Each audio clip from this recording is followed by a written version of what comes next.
денсаулық сақтау басқарма басшысының міндетін атқарушы Мұсабаев Ерік Тілеубекұлы, Жамбыл облысы.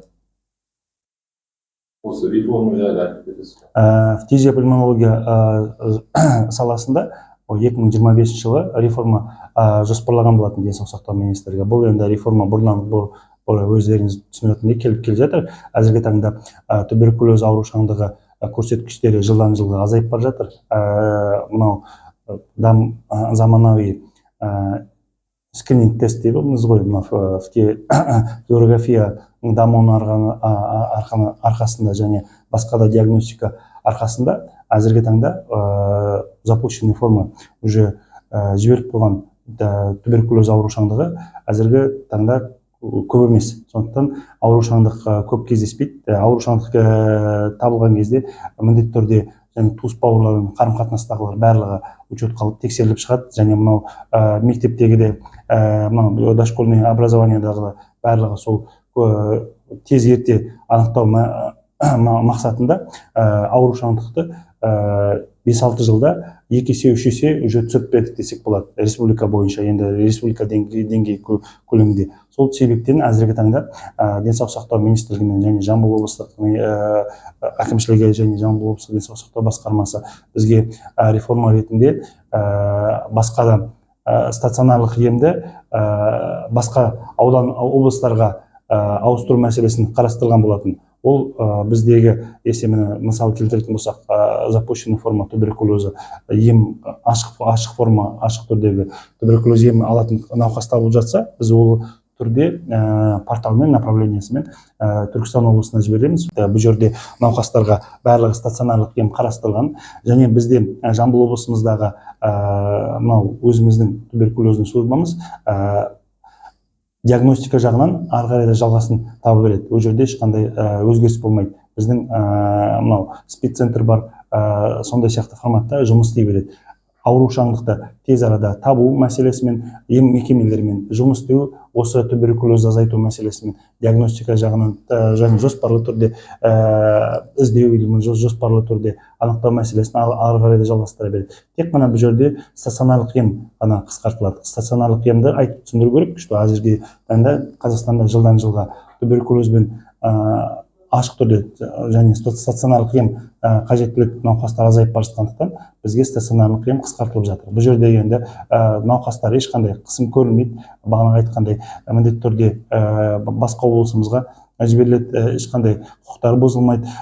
Екінші мәселе, бұл жердегі стационарлық койкалар перепрофилирование жасалады да, жұқпалы үлкен азаматтарға койка деп, соответственно, соларға перепрофилирование жасалады. Барлығы азаматтар жұмыс істеп жатқан, стационарлық ем көмектесіп жатқан ешқайсысы жұмыссыз қалмайды. Бұл жерде формат сәл өзгертеді, бірақ та ешкім жұмыссыз қалмайды.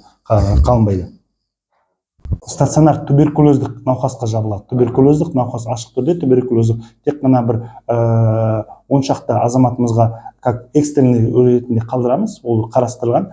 Басқа 70-80 койкамыз бізде перепрофилировать етіледі. Ол үлкен азаматтарға, жұқпалы ауруларға деп, соответственно, ашылады койкаларымыз. Сол бойынша жоспарлы түрде жұмыс жасатылып жатыр. Әзірге таңда Қазақстан бойынша фтизиопульмонологиялық жұмыс саласы өзін модернизация өткізіп, әзірге таңда заманға сәйкес койкалар қалады. Осы койкалар бұрынғы туберкулез больницасында қала ма?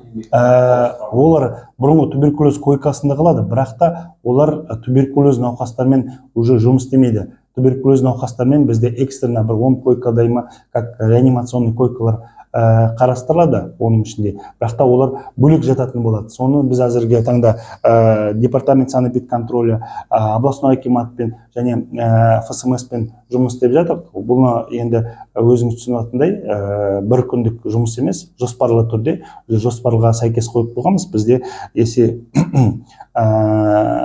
учеттағы тұратын 380 азамат, 400 көлемінде азаматтар болса, соответственно, оның барлығы бір қысымсыз, елемасам, не дейді, ешқандай дискомфорт алмау керек, чтобы емдеуі міндетті түрде жалғасып, ешқандай қысым, елемесе емдеуі тоқтамау керек. Түркістан облысында барып жатып сол жерде ем алады деп. Иә, біз Қай Түркістан қаласы ма, Шымкент қаласы? Түркістан облысы, Шымкент қаласында емес, Түркістан облысына бұл жерде біздің мойнымызға науқасты барлығы диагностикасын өткізу, науқасты уақытылы сол жерге жеткізу және жатқызу мәселесі және құжаттарын бәрін дайындау. Нақты қай мекемеде ой, қай? Ол енді келісім бойынша әзірге таңда мен әзірге Түркістан облысы бойынша қайсы мекемені айта алмаймын, олар бізге денсаулық сақтау министрлігі береді. Мына осындай маршрутпен біз соответственно приказ бойынша, дорожный карта бойынша науқастарымызды сол келісім бойынша мына жерге жатқызамыз деп. Әзірге таңда біздің айтатын неге әр азаматтар әрине өзінің жұмыс бойынша алаңдайды. Мынау бізде форматировать еткенде жұмыссыз қалып қоймайын ба деп, бұл жерде барлығы азаматтарда жұмыс бойынша айтқым келеді. Бізде койкалар ауыстырылады да, соответственно, ол 70 койка туберкулезный службадан алатын болса, 70 койка инфекционный койкаға перепрофилировать етеді. Соответственно, ешқандай былай Брестке жұмыссыз қалып қоймайды. Бұл жерде барлығы азаматтарға заранее ескертіледі, перепрофилировать, және бұл жұмыс бір күндік емес, бір жылдың көлемінде жоспарлы түрде әзірге жоспар бойынша біз соответственно койканы сократить ету, науқастың несін сократить ету мәселесін уже жоспарлы түрде қойып болған. Бұл жерде бір моментте далада қалып қояды деген әңгіме жоқ. Қанша адам мына сокращение кетеді, сонша адам форматировать етеді. Дәрежесіне сай сынақталмаса қайтадан екінші жұмысқа. Жұмысқа біз жерде бір мекемеден екінші мекемеге формально документтерін қарастыру, алу қарастырылып жатады. Сондықтан бұл жерде барлығымыз түсінеміз, енді фтизиопульмонология саласындағы ол да инфекцияның бір түрі, туберкулез ол да инфекцияның бір түрі. Сондықтан бұл сала, мен ойлаймын, денсаулық сақтау министрлігімен және денсаулық сақтау саласында өзі фтизиопульмонология служба потихонечку будет переформатироваться, форматта жұқпалы аурулар. Соның бір отделениесі болып қалады деп. Келешекте, будущем. Өздеріңіз білесіздер, бізде инфекцион туберкулезный несі зданиясы, ғимараты 4 этаждық, ол жерде барлығы жеткілікті. Соны әзірге таңда қарастырған кезде кейбір службалардың былай өздері диагностический центр сияқты қалып қояды. Кейбір несі мына 4 этаждық ғимараты стационарлық койкалар, соответственно, инфекционный койканың, инфекционный больница, жұқпалы аурулар ауруханасына өтеді. Ешқайда көшпейді? Көшпейді. Мынандай сұрақ, туберкулез ем алу тегін ба?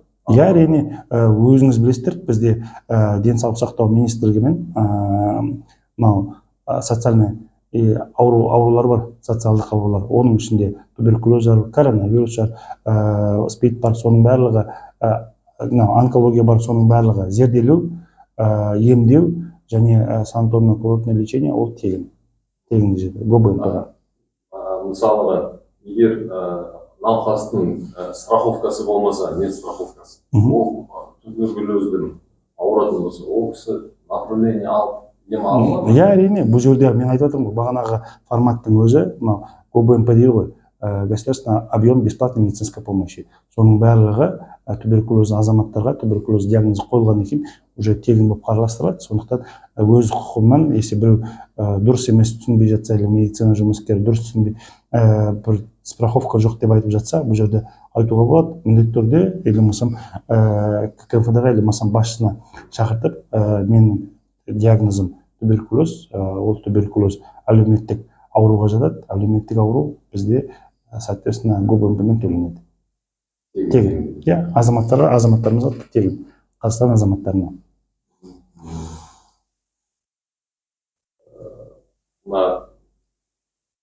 Медперсоналдың арасында әңгіме жүріп отыр.